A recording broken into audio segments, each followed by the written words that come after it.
자, 우주 관련 기업 첫 번째로 제가 말씀드릴 기업은 로켓랩입니다. 이거는 RKLB라는 종목 코드로 미국 시장에 상장이 되어 있고요. 소형 로켓 발사에 특화된 기업이에요. 그래서 일렉트론이라고 하는 소형 로켓을 보유를 하고 있고, 최근까지 누적 33번 발사를 했고, 총 155개의 소형 인공위성을 궤도에 안착시켜 놨습니다. 발사대 같은 경우에는 총 3개를 보유를 하고 있어요. 그리고 스페이스X 다음으로 로켓을 자주 발사하고 있습니다. 요게 매 15일마다 하나씩 발사를 하고 있어요. 스페이스X의 대항마라고 불리는 이유도 좀 이런 데 있고요. 로켓랩 같은 경우에는 인공위성도 좀 만들고 있는데, 이 로켓랩의 기술을 탑재하고 있는 위성이 지금 1700개가 운영이 되고 있는 그런 상황입니다. 로켓랩 같은 경우에는 말 그대로 그냥 소형 로켓 시장에서는 짱 먹는 회사다, 이렇게 좀 볼 수 있는데, 이 대표 로켓인 일렉트론이 320kg까지 탑재가 가능을 합니다. 현재 미국 우주국, 그리고 나사, 그래서 국가정찰국, 이런 이제 국가기관들과도 파트너십을 맺고 활발히 좀 영업 중에 있고요. 이 스페이스X가 이제 추진체를 재활용을 하면서 드라마틱한 비용 절감 효과를 좀 누렸잖아요. 그렇다 보니까 로켓랩 같은 경우에도 추진체 재활용을 하려고 이제 계속 테스트를 하고 있는데, 하이제킹이라고 하는 헬리콥터로 공중에서 낚아채는 방식으로 좀 시도를 하고 있습니다. 요거에 대해서는 뒤에 가서 좀 자세히 설명을 드리도록 할게요. 매출의 한 70% 정도가 미국에서 좀 발생을 하고 있고요. 사업 부문별로 보면은 발사 관련된 매출이 60% 정도로 가장 높고요. 그리고 인공위성 제작, 그리고 이제 운용까지 담당을 하는 이 스페이스 서비스라고 하는 사업 부분이 한 40% 정도로 이제 지금 비중을 차지를 하고 있는데, 매년 이 비중이 높아지고 있는 그런 상황입니다. 이 로켓 발사라고 하는 게 우리가 흔히 그냥 간단히 생각만 해봐도 성공률이랑 신뢰도가 굉장히 중요한 그런 산업이잖아요. 로켓랩 같은 경우에는 약 92% 정도의 성공률을 달성하고 있고요. 경쟁사 대비해도 이 허위된 과장 광고를 하질 않아요. 이 표를 한번 보시면 로켓랩은 우리가 이제 320km 쏘겠다라고 해서 320km를 정확히 쐈는데요. 뭐 버진 오빗이라든지 이런 회사들은 버진 오빗은 우리 500km까지 쏠 수 있다, 이렇게 해놓고 61km 정도 쏘는데 그쳐가지고 사실 이 신뢰도가 굉장히 떨어진다, 뭐 이런 거를 저희가 좀 볼 수 있을 것 같고요. 이 로켓랩이 보유를 하고 있는 일렉트로닉이라고 하는 이제 소형 로켓인데요. 현재 이제 우주 산업의 주류인 스페이스X, 이 스페이스X랑 비교를 해보면 굉장히 큰 용량 차이가 납니다. 이 표를 한번 보시면은 이 노란색으로 하이라이트 친 부분이 저궤도에 이제 그 적재할 수 있는 적재량인데, 스페이스X나 ULA 요 기업들 같은 경우에는 모두 2만 킬로가 넘거든요. 그래서 대형 로켓이라고 할 수 있고요. 일렉트론 같은 경우에는 300km 정도, 아까 320km라고 말씀드렸는데 그 정도 되다 보니까 소형 로켓 시장이고요. 이 스페이스X나 ULA와는 뭐 경쟁 관계라고 할 수가 없어요. 왜냐면 스페이스X나 ULA는 대형 로켓을 쏘는 거고, 소형 로켓으로 내려오면은 로켓랩이 가장 잘 쏘고 있거든요. 그렇기 때문에 어찌 보면은 블루오션, 니치마켓을 좀 개척했다, 이렇게 좀 볼 수 있을 것 같고요. 현재 이 일렉트론이라고 하는 소형 로켓 말고도 뉴트론이라고 하는 이제 중형 로켓을 개발을 하고 있어요. 요게 내년에 완성될 예정인데, 요게 완성이 되면은 8,000km까지도 이제 저궤도에 쏠 수 있을 것으로 예상을 하고 있습니다. 그리고 아까 발사대에 대해서 이제 3군데 발사대를 보유를 하고 있다고 말씀드렸는데, 사실 이 발사대가 뭐 별거 아닌 거라고 할 수도 있지만 남의 발사대를 계속 빌려서 쏠 수도 없는 거기 때문에 본인들이 발사대를 보유를 하고 있는 게 굉장히 중요하거든요. 그리고 이 발사대가 사실 아무데나 질 수가 있지 않아요. 이 반경 몇 킬로그램에 아무것도 없어야 되고요. 우리나라 같이 좀 국토가 좁은 데는 요거를 짓기가 굉장히 어려워요. 왜냐면 주변국이랑의 관계도 생각해야 되는 게, 미사일을 쐈는데 이게 실패했다, 그래서 폭파했다, 그럼 잔여물들이 다른 나라로 들어갈 수가 있잖아요. 근데 이게 뭐 큰 나라 같은 경우에 걱정할 필요가 없는데, 작은 나라들은 옆국가로 간다고 하면 옆국가랑 관계가 좋으면 상관이 없는데, 관계가 좋지 않다고 하면 외교 분쟁으로까지도 발생을 할 수 있는 그런 상황이라서 사실 이 발사대가 굉장히 설치가 쉽지는 않습니다. 그래서 영국 같은 경우에는 이 로켓, 우주산업 관련된 기술이 굉장히 발달했음에도 불구하고 발사대가 거의 없죠. 그렇기 때문에 이 버진 오빗, 아까 말씀드렸던 버진 오빗 같은 경우에는 공중에서 쏴요. 그래서 공중에서 쏘는 이런 방법까지도 동원이 되고 있다. 그래서 지금 상당히 다양한 어떤 방식으로 우주에 로켓을 쏘는 이런 방법들이 좀 연구되고 있는 그런 상황입니다. 이 뉴질랜드 발사대 같은 경우에는 뭐 그림에서 보시듯이 주변 경관이 너무 아름다워가지고 뭐 주변 경관이 아름다운 어떤 최고의 발사장으로 좀 꼽히기도 하고요. 2016년도에 오픈을 했는데 76시간마다 한 대씩 발사를 할 수가 있고요. 30년 정도 사용이 가능합니다. 그래서 캐파는 좀 충분하다 이렇게 볼 수 있을 것 같고요. 제가 생각하는 이 로켓랩에 대한 이제 투자 하이라이트에 대해서 좀 살펴보겠는데, 첫 번째는 높은 신뢰도와 고객 충성도, 요걸 좀 강조하고 싶은데요. 위성 발사 특성상 이제 열심히 위성을 만들었는데 성공률이 떨어진다. 만약에 쐈는데 폭파한다, 실패한다라고 하면 그것만큼 가슴 아픈 일이 없겠죠. 비용도 많이 들어가고. 그러다 보니까 성공률이 상당히 중요합니다. 그래서 이 표를 한번 보시면은 이게 누적 발사 건수, 이제 기업별로 누적 로켓 발사 건수나 성공률을 좀 나타낸 표인데, 로켓넷 같은 경우에는 누적 발사 건수로는 3위예요. 근데 이 대형 로켓 발사 기업인 스페이스X나 ULA를 제외를 하면은 소형 로켓 발사 회사 중에서는 1위입니다. 그리고 2위인 버진 오빅과 봐도 격차가 상당히 벌어져요. 그렇기 때문에 거의 경쟁자가 없다라고 좀 볼 수 있을 것 같고요. 이 버진 오빅만 봐도 4건 정도밖에 발사를 못했는데 성공률은 60%예요. 그렇기 때문에 사실 이제 검증이 좀 덜 됐다라고 볼 수 있고요. 로켓넷 같은 경우에는 성공률도 90%, 91%, 92% 정도가 됩니다. 그래서 요 성공률 1위에서 3위 보면은 1위에서 3위 정도까지 스페이스X, ULA, 로켓넷 요 정도만 90%가 넘는다고 볼 수 있고요. 나머지 기업들은 60%로 떨어지기 때문에 사실상 고객 입장에서는 크게 믿고 맡기기가 힘들다. 그리고 로켓넷 같은 경우에는 고객도 정부 기관뿐만 아니라 다수의 민간 고객도 좀 상대를 하고 있는 상황이고, 실제로 75% 정도의 고객이 한번 의뢰를 하고 나서 재의뢰를 하고 있다, 이렇게 이야기를 하고 있습니다. 그리고 위성은 이제 재밌는 게 모든 사람이 접근을, 그러니까 신규 고객이 계속 생기기는 뭐 지금은 이제 앞으로 산업이 커진다고 하면은 가능하겠지만, 지금 상황에서는 신규 고객보다는 한 번 쏜 고객이 또 쏠 가능성이 굉장히 높잖아요. 그렇다 보니까 한 번 쏜 고객은 또 성공한 그러니까 성공한 기업을 찾아갈 가능성이 더 높다. 그렇기 때문에 이런 상황에서 고객의 충성도나 재방문율이 굉장히 높아진다라고 할 수 있는 건데, 요 ULA 같은 경우에 좀 궁금해하시는 분이 있을 것 같아가지고 ULA에 대해서 좀 말씀을 드리면, ULA는 로키드 마틴하고 보잉이 이제 합작해서 만든 유나이티드 런치 얼라이언스라고 하는 이제 회사인데, 이름에서도 알 수 있듯이 런치가 들어가죠. 그렇기 때문에 발사를 전문적으로 하는 기업이고요. USA라고 해가지고 스페이스십을 줄여가지고 과거에 우주왕복선 사업을 하는 이제 기업도 함께 만들었었거든요. 근데 이제 그 우주왕복선 사업이 종료가 되면서 현재는 ULA만 좀 남아있는 상황입니다. 이게 제가 알기로 2006년인가에 설립이 됐어요. 그래서 스페이스X가 나타나기 전까지는 이제 나사의 로켓 발사를 좀 독점을 했었는데, 스페이스X가 등장한 이후에는 좀 주도권을 뺏긴 그런 상황이고, 이 누적 발사 건수를 보면은 스페이스X는 201건, ULA는 155건이잖아요. 근데 이 스페이스X 같은 경우에는 사실 2010년 중반에 등장했거든요. 그렇다 보니까 이게 누적 건수 면에서 더 오래됐음에도 불구하고 스페이스X에 밀렸잖아요. 그래서 효율성이나 어떤 빈도수에서는 상당히 떨어지는 것을 좀 볼 수 있다. 즉 고인물 중에 고인물이 아닌가, 저는 좀 이렇게 생각을 하거든요.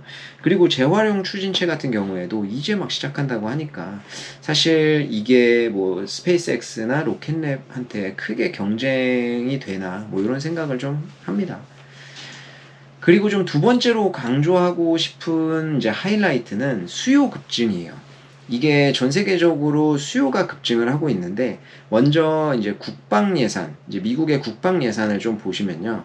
이게 최근에, 그러니까 올해 미국의 우주군 쪽으로 2조 원 가까이 예산을 좀 증액을 했습니다. 이게 전 세계적인 추세예요. 사실은 이제 우크라이나 사태 이후로 이제 국방비가 증액이 되고 있는데 우주군도 다들 준비를 하고 있죠. 그렇다 보니까 올해 미국은 2조 원 정도 가까이 예산이 증액이 됐고요. 여기에 따라서 이제 수요가 스페이스X나 ULA, 뭐 로켓랩 이런 쪽으로 좀 유입이 될 것으로 예상이 되고요. 그리고 두 번째는 이제 러시아 위성 발사 취소예요. 이거는 뭐냐면 우크라이나 사태가 발생하니까 대러 제재가 좀 발생을 하잖아요. 그렇다 보니까 이제 러시아에서 발사하기로 예정되어 있던 것들이 작년부터 다 캔슬이 됐어요. 그래서 2022년도에는 12건, 23년도엔 3건 이런 식으로 돼가지고 총 17건이 캔슬이 됐습니다. 이게 별거 아니라고 생각할 수 있지만 2021년도에 보면 러시아가 총 25번 발사를 했거든요. 그래서 전세계 시장 점유율이 17% 정도가 됐어요. 근데 지금은 이게 없어진 거잖아요. 러시아가 뭐 자체적으로 쏠 수는 있겠지만 고객들이 러시아를 찾지는 않을 거 아니에요. 그러면 이 예정되어 있던 고객들은 그대로 어디로 갔냐? 스페이스X나 ULA나 이제 뭐 로켓랩 이런 쪽으로 넘어갈 수밖에 없는 그런 상황입니다.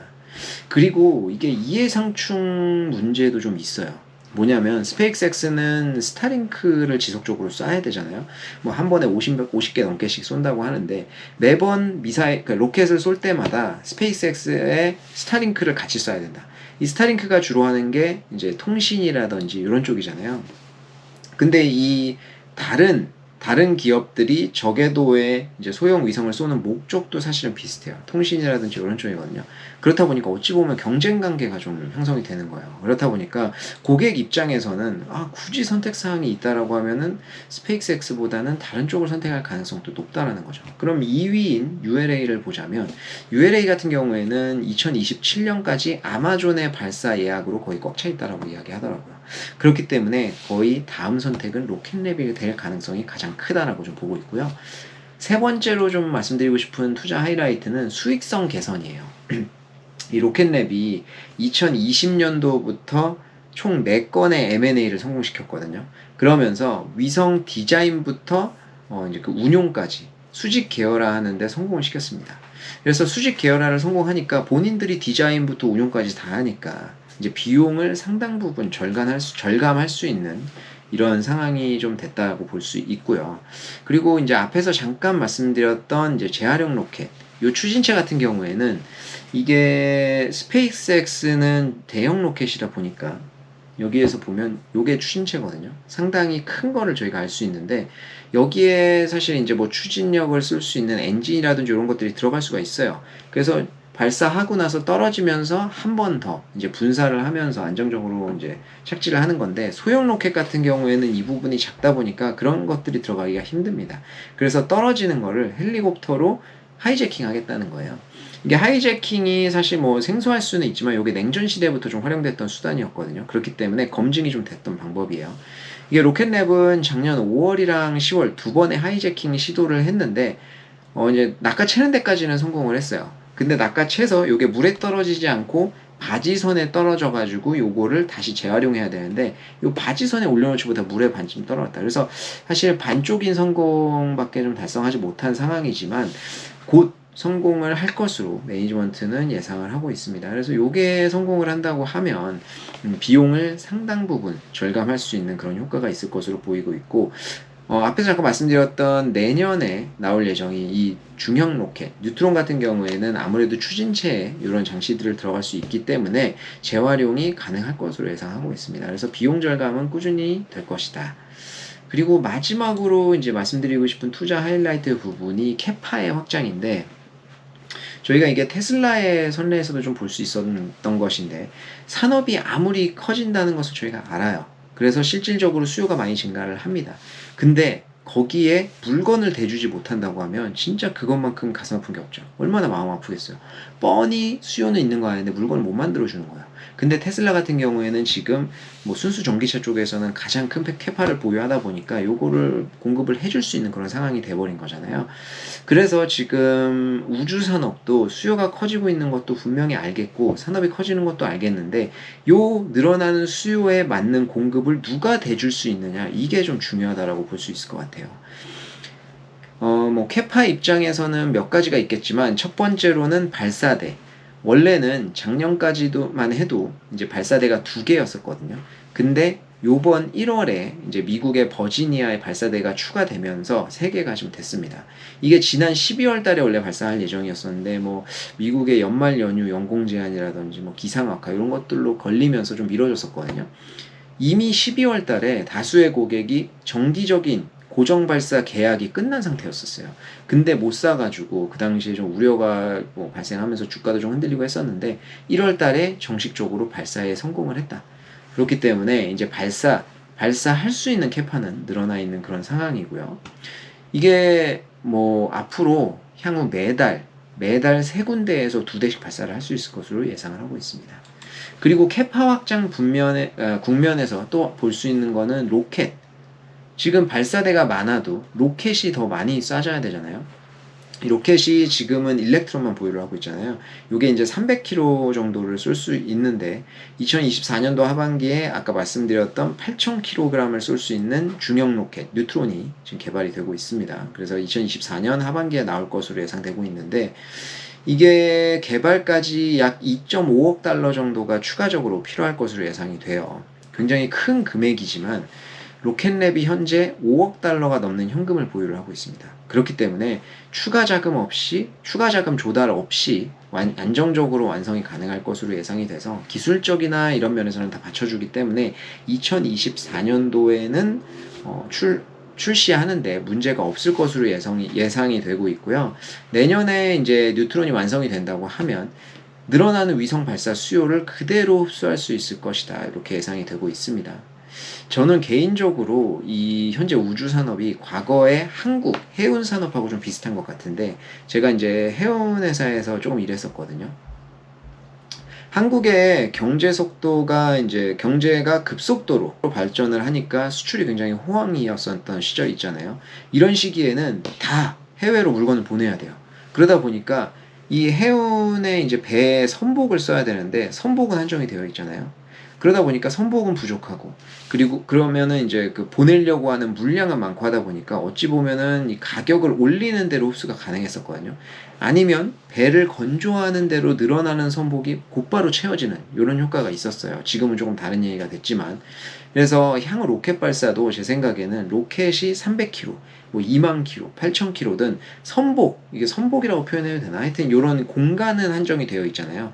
근데 위성을 쏘는 수요는 앞으로 계속 늘어나다 보니까 이제 요번에 로켓넷 같이 뉴트론이나 이런 이제 그러니까 로켓들이 계속 개발이 되는 것은 이 늘어나는 수요를 계속 흡수할 수 있는 이런 호재가 되지 않을까 저는 이렇게 생각을 합니다.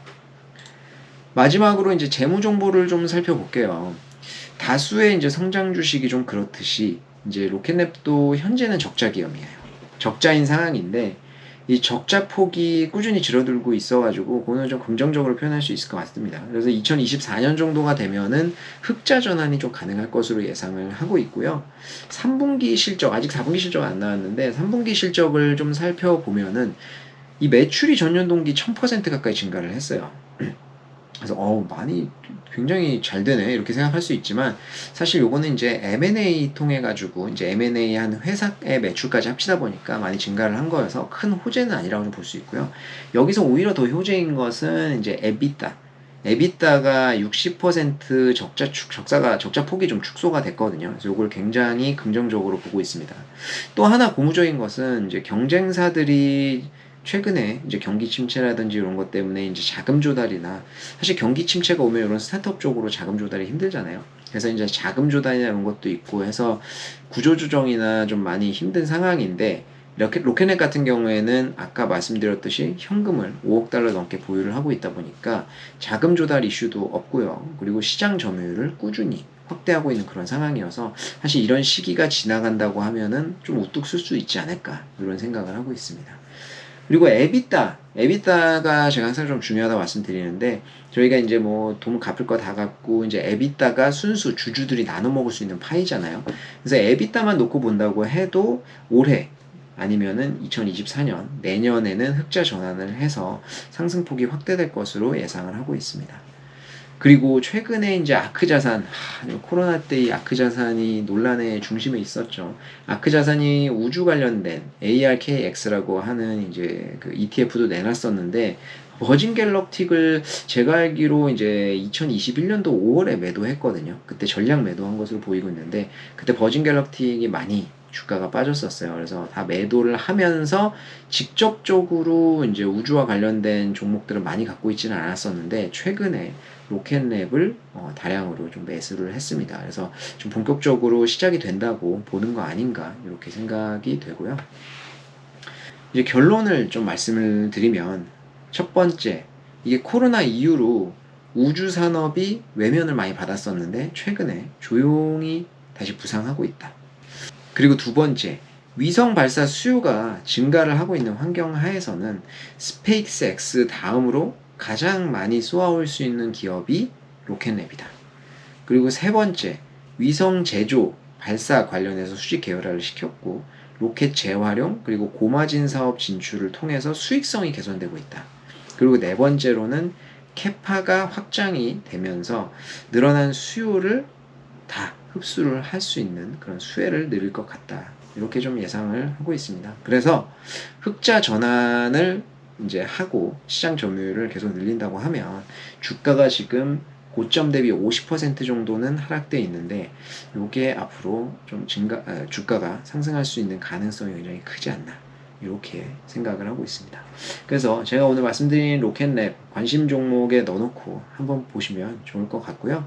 저는 다음에 또 우주 관련된 기업을 제가 공부를 해서 소개를 하도록 하겠습니다.